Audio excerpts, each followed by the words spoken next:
అది 1989వ సంవత్సరం ఫిబ్రవరి నెలలో బాగా చలిగా ఉన్న రోజు.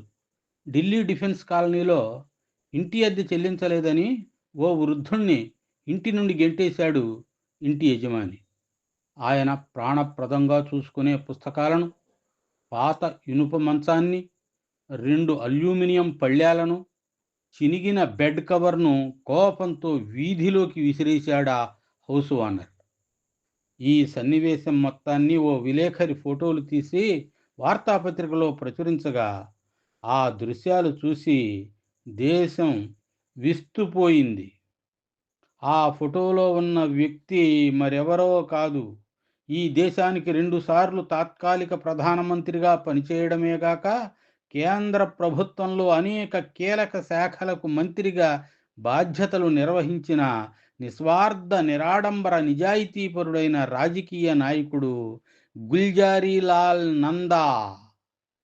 జవహర్లాల్ నెహ్రూను విమర్శించిన వారున్నారు. గాంధీజీని కూడా విమర్శించిన వారున్నారు. కానీ గుల్జారీలాల్ నందాను వేలెత్తి చూపిన వారు గాని, విమర్శించిన వారు గాని ఎవ్వరూ లేరు. కేంద్ర ప్రభుత్వంలో దాదాపు 2 దశాబ్దాలు మంత్రి పదవి నిర్వహించినా ఆయన నిజాయితీని శంకించిన వారు లేరు. ఆయన జీవితం నిష్కళంకం, నీత్యాత్మకం, నిరాడంబరం, త్యాగమయం. భారత జాతీయ రాజకీయ నాయకుడు, కార్మిక శ్రేయోభిలాషి అయిన గుల్జారీలాల్ నందా 1898వ సంవత్సరం జూలై 4వ తారీఖున ప్రస్తుతం పాకిస్తాన్లో ఉన్న సియోల్ కోటలో బల్జీరాం, ఈశ్వరదేవి పుణ్యదంపతులకు పంజాబీ హిందూ కుటుంబంలో జన్మించాడు. లాహోర్, ఆగ్రా, అలహాబాద్లలో చదువుకున్నాడు. ఎంఏ ఎల్ఎల్బి చదివాక కొన్నాళ్లు న్యాయవాదిగా పనిచేశాడు. తర్వాత బొంబాయి నేషనల్ కాలేజీలో ఆర్థిక శాస్త్రం ప్రొఫెసర్గా పనిచేశాడు. కార్మికుల సమస్యలపై పరిశోధన చేసిన నందా కార్మికుల అభివృద్ధి కొరకు కార్మిక సంఘాలు స్థాపించి కార్మిక సంఘాల పితామహుడు అనిపించుకున్నాడు.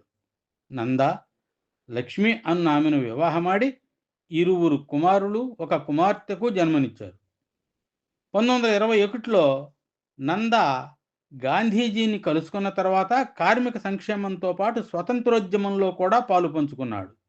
సహాయ నిరాకరణోద్యమం, శాసనోల్లంఘనోద్యమంలో పాల్గొని పలుమార్లు జైలు శిక్ష అనుభవించిన స్వాతంత్ర సమరయోధుడాయన.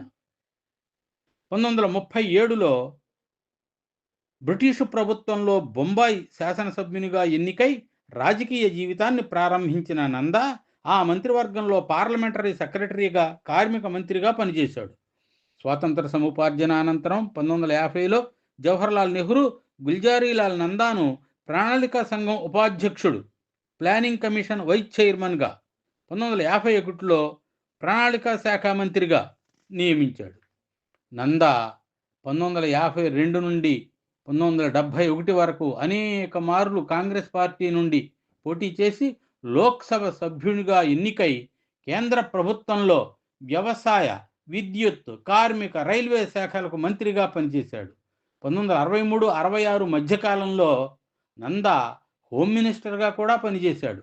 లంచగొండితనం ఏ స్థాయిలో జరిగినా ఉపేక్షించని నందా నీతి నిజాయితీగా పనిచేసి తాను సంపాదించిందంతా అభాగ్యులకు, కార్మిక సంక్షేమానికి ఖర్చు చేసి కనీసం సొంత ఇల్లు కూడా నిర్మించుకోలేకపోయి homeless home minister అనిపించుకున్నాడు.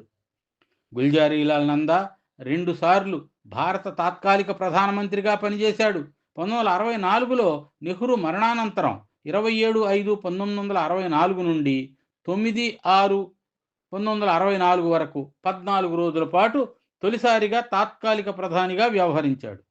1966లో Lal Bahadur Sastry మరణానంతరం 1/1/1966 నుండి 24/1/1966 వరకు 14 రోజుల పాటు రెండవసారి తాత్కాలిక ప్రధానిగా వ్యవహరించి permanent temporary prime minister of India అనే పేరు తెచ్చుకున్నాడు నందా. సుగుణాల రాశి అయిన నందాకు రాజకీయ ఎత్తులు, కుతంత్రాలు, ముఠా రాజకీయాలు తెలియకపోవడంతో శాశ్వత ప్రధాని కాలేకపోయాడాయన. ఇందిరాగాంధీ 1975లో అత్యవసర పరిస్థితిని విధించిన తరువాత నందా క్రియాశీలక రాజకీయాలకు దూరం అయ్యాడు. గుల్జారీలాల్ నందా జీవితం మహోదాత్తం. ఆయన మంత్రిగా ఉన్నప్పుడు ప్రభుత్వం తన కుటుంబంపై ఒక్క రూపాయి ఖర్చు చేయడానికి కూడా ఒప్పుకునేవాడు కాదు. రైల్వే మంత్రిగా ఉన్నప్పుడు తాను మాత్రమే రైలులో ఉచితంగా వెళ్ళేవాడు. తన కుటుంబ సభ్యులు గనక వస్తే వారు టికెట్ కొనుక్కొని రావాల్సిందే. భారత రాజకీయాల్లో నిష్కళంక చరిత్ర కలిగిన నందాకు ఆలస్యంగానైనా 1997లో భారతరత్న పురస్కారం లభించింది.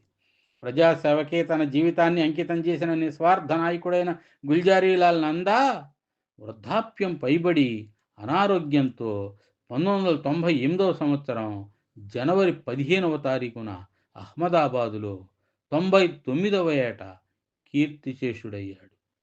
గుల్జారీలాల్ నందా నీతి, నిజాయితీ, నిరాడంబరత, సద్వర్తనంతో సాగించిన జీవనయానం ఎంతో మందికి స్ఫూర్తిదాయకం, అనుసరణీయం.